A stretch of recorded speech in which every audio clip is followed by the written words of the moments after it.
បាទជំរាបសួរពុកម៉ែបងប្អូនទាំងអស់គ្នាបាទថ្ងៃនេះមកដល់សាឡនចក្រយាបងប្អូនជំរាបសួរចាជំរាបសួរដល់ហ្នឹងបើកសាឡនខ្លួនឯងទៀតហ៎បើកឲ្យកូនអូបើកកូនណាហ្នឹងហើយអូកូនឈ្មោះអីគេសៀវមីហ្នឹងហ៎ចាបើកឲ្យសៀវមីសាឡនសៀវមីចាឥឡូវហ្នឹងអត់ឃើញកូនមកហ្នឹងទៅណាដល់កូននៅកូននៅហ៎ចាថ្ងៃនេះថ្ងៃសៅរ៍នៅណាបើមិនឃើញនៅក្រោយអូអញ្ចឹងពេលណាដែលគេឥឡូវសុំមកខាត់នេះទេឲ្យឃើញថាសាឡនមែនអត់នេះនេះបងប្អូនណានេះមានស្នាមកញ្ចក់ថ្នាំលាបមុខថ្នាំអីទេខ្ញុំមិនសូវស្គាល់ទេខាងស្រីយើងអត់សូវស្គាល់ដែរអញ្ចឹងណាហើយដោយសារឮថាកូនគាត់ហ្នឹងចង់រៀនសាឡនរៀនអីអញ្ចឹងណាហើយហ្នឹងរៀនចេះហើយឥឡូវហ្នឹងគេនេះចាប់ដើមទិញគ្រឿងក្រូវគេមកហើយឲ្យម៉ែគេនេះគេចង់ធ្វើសាឡនដែរអីខ្ញុំអត់ចង់ទេប៉ុន្តែគ្រាន់ថាអត់ចង់ឲ្យកូនធ្វើឲ្យពេលយើងតាស្រួលអូធ្វើកញ្ចក់ធ្វើអីចឹងកូនចេះធ្វើឲ្យកូនធ្វើឲ្យហ្នឹងមើលសុំមើលទីមើលកូនធ្វើឲ្យ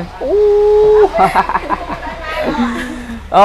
សំណាងបានកូនគេមានជំនាញខាងហ្នឹងក៏ល្អម្យ៉ាងដែរអញ្ចឹងយើងជាបើកឲ្យចឹងនេះស្អីគេនេះសម្រាប់ចាប់តកមែនអាហ្នឹងមិនសម្រាប់ចាប់តកសម្រាប់អូសក់គៀបសក់ខ្ញុំស្មានថាសម្រាប់ចាប់តក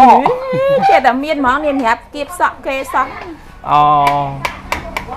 ហើយហ្នឹងគេធ្វើខ្លួនឯងឬក៏គេមានកូនជាងគេដែរទេពេលគេអត់មានកូនជាងគេជំនួសអញ្ចឹងពេលគេនៅបាងថ្ងៃងាយថ្ងៃសៅរ៍ហើយថ្ងៃអាទិត្យល្អតាបងប្អូនដោយសារផ្ទះគាត់ជាប់ខ្នល់ជាតិអញ្ចឹងណានៅក្បែរខ្នល់ជាតិបងប្អូនអញ្ចឹងនេះ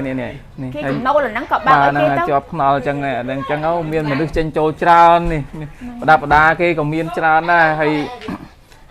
ធម្មតាថ្ងៃសៅរ៍ថ្ងៃអាទិត្យមានអ្នកមកហូបការហូបអីគេចង់ធ្វើមុខធ្វើកញ្ចក់អីចឹងណាចាថ្ងៃសៅរ៍ថ្ងៃអាទិត្យគឺមនុស្សចូលច្រើនហើយមានលក់គ្រឿងក្អូបទៀតខាងក្រោយលក់គ្រឿងក្អូបមានតំរៀងណាក់ទី10សោះហើយចង់បើកសាឡនបើកអីណាតែបើគេចូលចិត្តខាងហ្នឹងគេទាអញ្ចឹងយើងបើកឲ្យអញ្ចឹងណាអូនេះជាគោលបំណងរបស់គេហ្នឹងហើយគេចង់ធ្វើអាហ្នឹងគេចូលចិត្តអាហ្នឹងខាងកញ្ចក់ខាងអាដែលលាបមុខលាបអីអូសក់អូអីគេដែរមកអត់ជួបម្ចាស់សាឡនជួបតែម៉ែសាឡនហើយជួបម៉ែបើកូនរវល់នៅក្រោយអូអត់ទេចង់ជួបកូនសម្ភាសកូនពិតថាចង់ជួបថ្ងៃក្រោយទៀតចំណង់ចំណូលចិត្តកូនហ្នឹងមិនមែនដូចម៉ែថាឬក៏ម៉ែហ្នឹងកុហកទេអញ្ចឹងណាចង់សួរគេផ្ទាល់ខ្ញុំមានពេលណាបើកូនអត់ធ្វើខ្ញុំមិនបើកទៅអីបើកូនធ្វើខ្ញុំបើកឲ្យបើអញ្ចឹងប៉ុណ្ណឹងសិនណាចាំមើលម្ចាស់សាឡនគេមកខ្ញុំសាកសួរគេភាសាទៀតប៉ុណ្ណឹងចុះបងប្អូនបាយ